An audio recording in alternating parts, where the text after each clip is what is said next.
हैं। आप जानते हैं कि सर्प और बिच्छी के मंत्र से कुछ हो या ना हो, लेकिन झाड़ने का जो तरीका बार बार रक्त में स्पंदन कर देता है, उससे मुक्ति हो जाए। तो पारसनाथ जी अपने आग्रह और अनुग्रह भी इसलिए कह सकते हैं, दोनों से कौन ऐसा व्यक्ति है कि जो इनकी भावनाओं को ठुकरा दे। वास्तव में वो वही पारस है। ये तो आपको दिखाई दे रहे हैं खाली, बस उतना ही।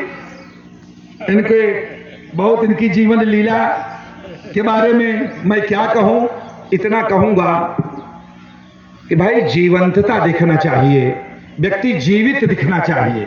आपके पास सब कुछ है, अगर आप कहीं जीवित नहीं दिखते, आप कभी साल 6 महीने में कोई ऐसे प्रोग्राम में नहीं जाते, आपका कुछ समय समाज के लिए नहीं है, तो फिर वो जीवित होने का आपका जो प्रमाण पत्र है, निश्चित रूप से वो धुंधला होता जा रहा है। आवश्यकता है उसे नयापन देने की। अब बात जो शुरू हो रही थी, मैं उस पर 2-3 बातें कहूंगा।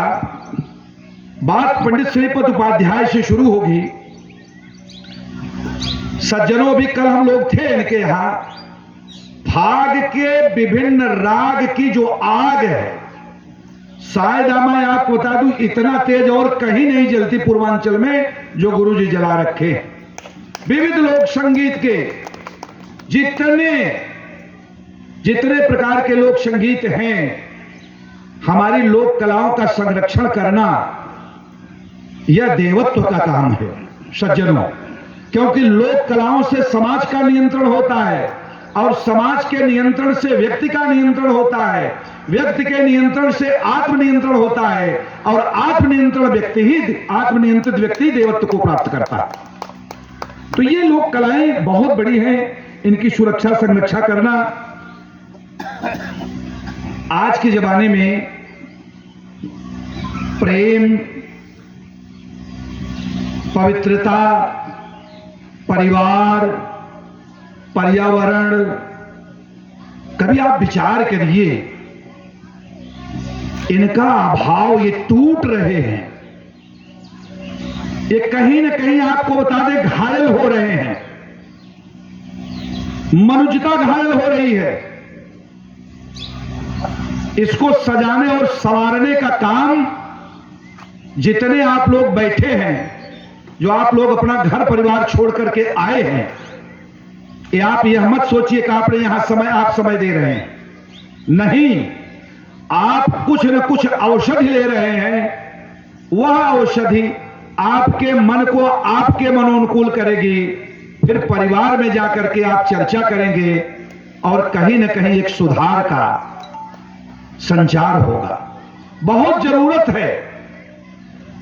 इतना कटुता, कलमश, कषाय बढ़ता जा रहा है समाज में। मैं समाज शास्त्री भी हूं। मैं आपको बता दूं, अगर इसकी रफ्तार यही रही तो बहुत ईमानदारी से संपत्ति बनाने वालों को कह दे रहा हूं कि 20 वर्ष बाद इस भारत में आपकी संपत्ति टुकड़े टुकड़े हो जाएगी। कोई उपभोगकर्ता नहीं बचेगा। समय है, संभाल लीजिए। प्रेम को दीजिए, पर्यावरण बचाइए, परिवार बचाइए, और मन के अंतःमन में जो पवित्रता होती है, पंडित रूपनारायण त्रिपाठी के बात अगर यहां न चले कि नीर से सीख लो तरल होना, और पंख से सीख लो कमल होना, हाय कितना कठिन हुआ करता है आदमी के लिए सरल होना। पवित्रता सरलता है, सहजता है, आत्मीयता है। संविधान में भी राम जी जिस फर्टिलिटी की बात करते हैं, उसकी बात कहां हो रही है? आत्मीयता तो तब होगी जब हमारे मन से हमने आंगन नहीं बुहारा, कैसे आएंगे भगवान? हमारा मन ही पवित्र नहीं हुआ, हमारा भाव ही पवित्र नहीं हुआ, हमारे पास जगह ही नहीं है दूसरे के प्रेम को आत्मसात करने की। करुणाशील, दया, परोपकार, इसकी कोई किताब नहीं बनी है। यह अनुकरणीय पद्धति है और संसार की वंदनीय है। यह हम पीढ़ी दर पीढ़ी हमारी संस्कृतियों का ट्रांसफर होता है। हमारी भाषा, हमारी संस्कृति, हम एक दूसरे को देकर के अपनी पीढ़ी को जाते हैं। आने वाली पीढ़ी को हम क्या दे रहे हैं, इस पर भी हमें विचार करना होगा। यह बहुत महत्वपूर्ण बात होली की हो रही थी। होली मूलतः अभी गुरुजी ने भागवत के उस प्रसंग को सुनाया, लेकिन मैं आपको बता दूं, हमारी जो ऋषि और कृषि संस्कृति है भारत की, हमारे जितने त्योहार हैं, ये सारे त्योहार हमारे ऋषि और कृषि संस्कृति से हैं। गुरुजी आप देखिए, होलाष्टक लग जाता है, 8 दिन पूर्व से ही त्याज्य हो जाता है। त्याज्य इसलिए हो जाता है कि फसलें तैयार हैं। हम लोग चने को जलाते हैं, होराहा कहते हैं। ध्यान दीजिए, हर जगह भूनने की प्रक्रिया है। भूनने की प्रक्रिया का मतलब यह है कि केवल चने को भूनकर सुंदर स्वाद नहीं, वह प्रतीक मात्र है। आपके अंदर अवस्थित बुराइयां, आपके अंदर जो कच्चापन है, जैसे चने में कच्चापन होता है, कच्चापन आपके अंदर अकारण झूठ बोल देना, अकारण किसी को परेशान करना, किसी भी व्यक्ति को असहज कर देना, आत्मीयता भरा भाव न देना, किसी का दुत्कार कर देना, तिरस्कार कर देना, ये जो कच्चापन है इस मानव शरीर की, हमारी आपकी आत्मा का, इस कच्चेपन को एक बार पूरे उबाल के साथ, ओशो भी यही कहता है कि गाली देना हो तो दे लो। हमारे यहां होली में ये छूट दी गई, ये हमारे सामाजिक नियंत्रण की व्यवस्था थी कि छूट दे गई, भाई मजाक कर लो, और तुम्हारे अंतर मन में जो कुछ भी भावनाएं किसी के प्रति हो, उसको बहाने के साथ, गीत के साथ, गाली के साथ निकाल दो, लेकिन उसके बाद उस पवित्रता का समावेश करो। इसलिए ये त्योहार मनाए जाते हैं। आप सोचिए, एक तरफ फसल पक रही है, एक तरफ सुगंध आ रही है, एक तरफ व्यक्ति जब जब वैभव की तरफ चलता है, ध्यान दीजिए, वैभव की तरफ जब जब व्यक्ति चलता है, वैभव का मतलब केवल समृद्धि और धन के वैभव से नहीं, व्यक्ति जब संस्कार के वैभव से, सद्विचार के वैभव से, सत्संग के वैभव से, तमाम प्रकार सद्वृत्ति के वैभव से जब आगे बढ़ता है, तभी जान लीजिए ये सुगंध उसके लिए तभी सुगंध है, ये सुंदर हवाएं उसके लिए तभी हैं जब आप प्रकृति के सात्मीकरण के साथ अपने मन को भी सुगंधित करिए, आपके मन के भाव भी अच्छे हों। जिसके भाव अच्छे नहीं हैं वो फिर व्यक्ति उन्नति नहीं कर सकता। हो सकता है कि उसके पास समृद्धि और धन आ सकता है, लेकिन यह जाने रहिएगा कि उसकी जो लोकेशना है, 3 प्रकार की षणा है, विद्वान लोग, उस पर मैं नहीं जाऊंगा, उसे वह लोक यश प्राप्त नहीं होगा। लोक यश को स्थिर बनाने के लिए त्याग उसकी बहुत बड़ी आवश्यकता है। आप सभी लोगों ने समय का दिया, पारसनाथ ने इतना सुंदर संयोजन किया, यह बहुत बड़ी बात। एक बात मैं और जरूर यहाँ और कहना चाहता हूं। अभी कल उस बात को गुरुजी जानते हैं, इनके घर भी मैं रात को था, जिलाधिकारी के 4 ही 5 अतिथि थे भोजन पर, रात में 10 बजे हम लोग वहीं से, बल्कि उसमें लोकेश त्रिपाठी जी भी थे, इनके पुत्र, डीएम साहब के घर पर, और वहीं से मैं इनके पास वापस आया। हमारी भी इनकी चर्चा चल रही थी।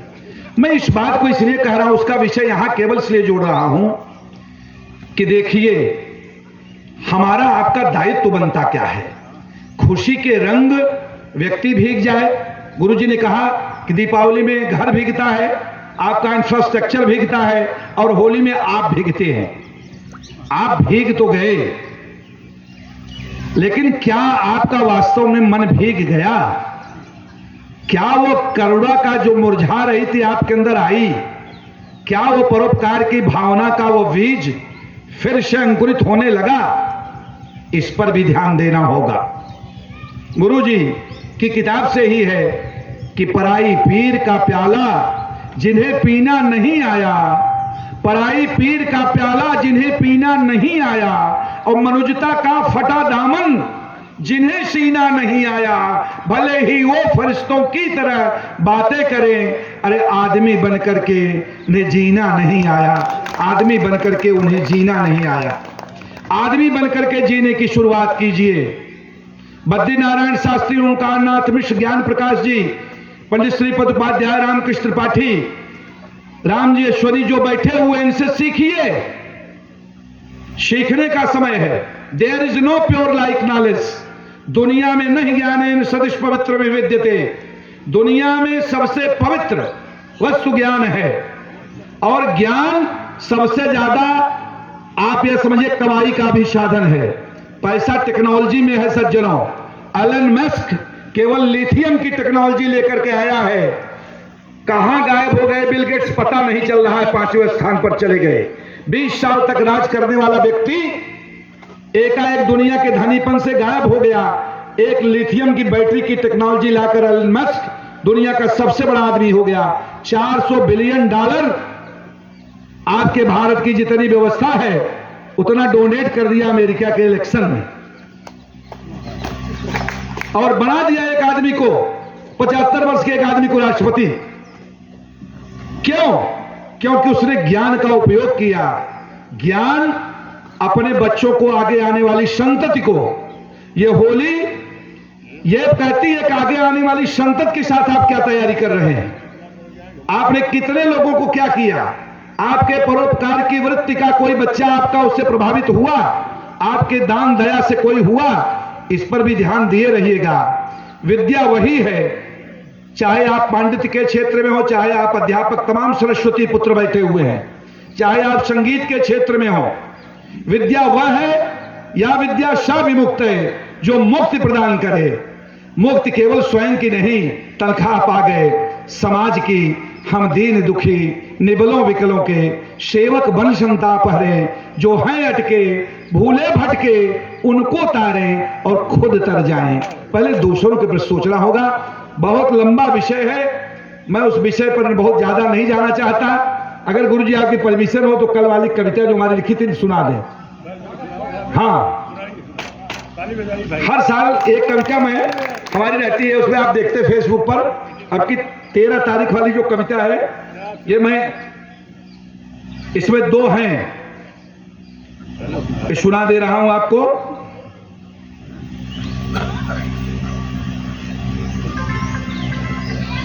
अरुणाभा से कलुष निकंदन हो। देखिए ये 2 प्रकार की, एक पहली कविता कुछ लोगों के लिए, दूसरी कविता सब लोगों के लिए। अब इसलिए विचार कर लीजिए कि मैं बांटूंगा नहीं।